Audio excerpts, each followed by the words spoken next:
አንድ ሰው ድንግልናውን ከጠበቀ በቁርባን ሊያገባ ሁሉ ይችላል። እየሰማችሁ ነው አይደለም? በምን ሊያገባ ይችላል? በቁርባን። ተክሊሉ አይገባኝም ብሎ በቁርባን ሊያገባ ይችላል። ድንግል እኮ ነው፣ ግን ድንግል ናት። ምን ሊል ይችላል? በአይምሮዬ የዝሙት ሐሳብ ተመላልሷል ሊል ይችላል። ምናልባት አንድ ሰው በጮኝነት ጊዜው ሚስቴን አቅፌያለሁ ወይም እጮኛዬን አቅፌያለሁ፣ በዛ ሰዓት የተሰማኝ የስጋ ፍላጎት የስጋ ፈቃድ አለ፣ ስለዚህ እኔ ተክሊል አይገባኝም ብሎ በቁርባን ሊያገባ ይችላል። መልካም አደረገ። ሴቷም እንደዚህ። እና አንዳንድ ጊዜ ይሄ ብቻም አይደለም፣ በሚጋቡበት ጊዜ እሷ ድንግል ከሆነች ለባሏ ስትል የሥርዓተ ተክሊሉ ልተው ትችላለች። በጣም ትክክለኛ እሱ ነው። በነገራችን አሁን ምን እንደማለት መሰላችሁ? ሴቲቱ ሥርዓተ ተክሊል ተፈጽሞላት አክሊል አድርጋ ወንዱ አላደረገም። ምን እየተናገረችበት ነው እሷ? ይሄው ባሌ ውዱ ባሌ በየሜዳው እንደፈለገ ሲሆን ከርሞ፣ እኔ ግን ሐሳቡ እንደሱ ነው። እኔ ግን ድንግልናዬን ጠብቄ እስከዚህ ሰዓት ድረስ ቆይቼ ይሄው አክሊል ደፍቻለሁ እንደማለት ነው። ባሏን አጋለጠችው። ባሏን በአደባባይ አጋለጠችው። እሱስ ምን እያደረገ ነው? ተክሊል ቢያደርግ ይሄው እኔ ወንዱ እንኳን ራሴን ስጠብቅ እሷ ግን እንዲህ ነው ሐሳቡ። እና አንዳንድ ጊዜ የምናደርጋቸው ነገሮች ትርጉማቸው ምንድን ነው? ያን ነገር ማድረግ ለማን ይጠቅማል? ሌላው ይሄ ብቻም አይደለም። በተክሊል ስላገባህ ብቻ ትዳርህ ይጸናል ማለት አይደለም። ጋብቻ የሚወሰነው አንደኛ በእግዚአብሔር ጥበቃ፣ ከዛ ቀጥሎ አንተ ለጋብቻ በምትከፍለው ዋጋ ነው የሚለካው እንጂ እዚህ በሚያብረቀርቅ አክሊልና ካባ ስለተዳርክ አይደለም። ራስን ጠብቀህ የኖርክበት፣ ራስሽን ጠብቀሽ የኖርሽበት፣ ራሳችንን ጠብቀን የኖርንበት እሱ የሚያሰጥ ዋጋ አለ። እርግጥ ነው፣ ግን ደግሞ በተክሊል ስላገባን ብቻ አይደለም። በጣም ብዙ ሰው እንደዛ የሚያስብ ሰው አለ።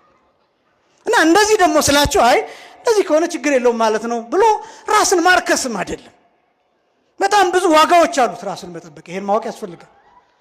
እና ይቻላል፣ ይፈቀዳል፣ ትክክል ነው። ነገር ግን ባልን ማጋለጥ ሚስትን ማጋለጥ ነውና የሚሆነው አንዱ ስለሌላው ዝቅ ማድረግ። ሁለት አባቶች ያደረጉትን ዜና አበው ላይ አንድ ታሪክ አለ። ሁለት አባቶች ከገዳም ለአንድ ተልእኮ ይላኩና ወደ ከተማ ይወጣሉ።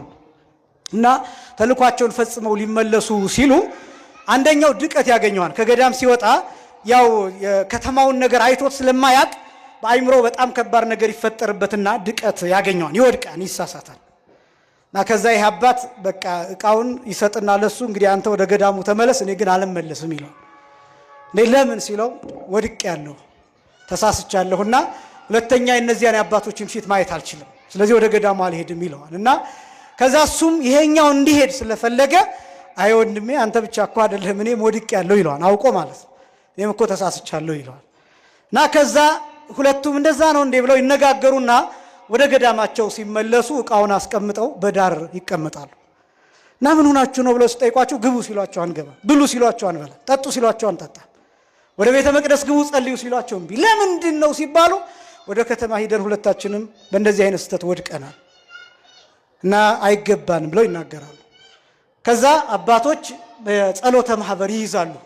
ለሁለቱም አባቶች ጸሎተ ማህበር ሁሉም ጠቅላላ መነኮሳቱ ይይዙና በሶስተኛው ቀን አንድ ራእይ ተገለጠላቸው። እና ምን አይነት ራእይ ነው የተገለጠላቸው? ሰረይኩ ሎቱ ኃጢአቶ ለዛ አበሰ በእንተ ዘኢ አበሰ የሚል ቃል መጣላቸው። ምን ማለት ነው?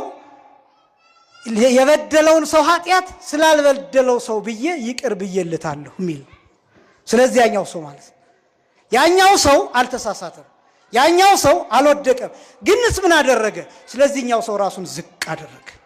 ወድቅ ያለው ተሳስቻለሁ ብሎ ይሄኛውን ሰው አዳነው፣ ደገፈው፣ አተረፈው።